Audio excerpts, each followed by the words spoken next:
आया है कि यदि इंदिरा गांधी प्रधानमंत्री होती तो इस देश में बीजेपी को बैन कर दिया जाता। सीधे तौर पे बीजेपी पर सांप्रदायिकता की भावना के आरोप लगाया है, तुष्टिकरण का आरोप लगाया। किस तरह देखते हैं उनके इस बयान को? देखिए, अशोक गहलोत जी के विचार कुछ भी हो सकते हैं, लेकिन जिस भावना से वो बात कर रहे हैं, किसी भी पार्टी पे प्रतिबंध लगाना ये न तो मूल संविधान में है और न ही लोकतंत्र में है। तो मैं मानता हूं कि इस तरह का बयान हमारी मूल भावना से परे है।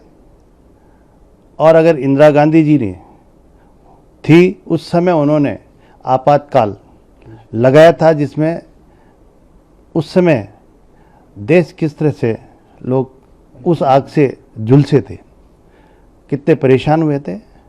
और उसके बाद भारतीय जनता पार्टी की सरकार, अभी जो माननीय सम्मान्य नरेंद्र मोदी जी का जो कार्यकाल 12 साल का रहा, जब हमारा देश आर्थिक स्थिति से 12वें नंबर पे था, जो आज चौथे स्तंभ पे है।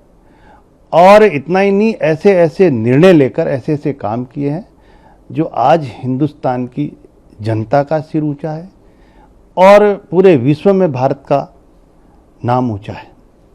इसलिए इस तरह की बात कहना, क्योंकि हमारे यशस्वी प्रधानमंत्री नरेंद्र मोदी जी और हमारी भारतीय जनता पार्टी हम देश को सर्वोपरि रख के राष्ट्र निर्माण की भावना से काम करते हैं और पार्टी को सेकंड रखते हैं। जिस तरह से माननीय अशोक गहलोत जी जो बयान दे रहे हैं, तो उनको ये सोचना चाहिए, माननीय यशस्वी प्रधानमंत्री नरेंद्र मोदी जी ने कोई भी जन कल्याणकारी योजना बनाई है, चाहे हमारी राज्य सरकार ने बनाई है, उसमें जो भी योजना है उसमें हिंदू भी, मुसलमान भी, क्रिश्चियन भी, सभी जाति के उसमें जो हमारे पीछे रह गए अंतिम छोर पे, उनको सबको लाभ मिल रहा है।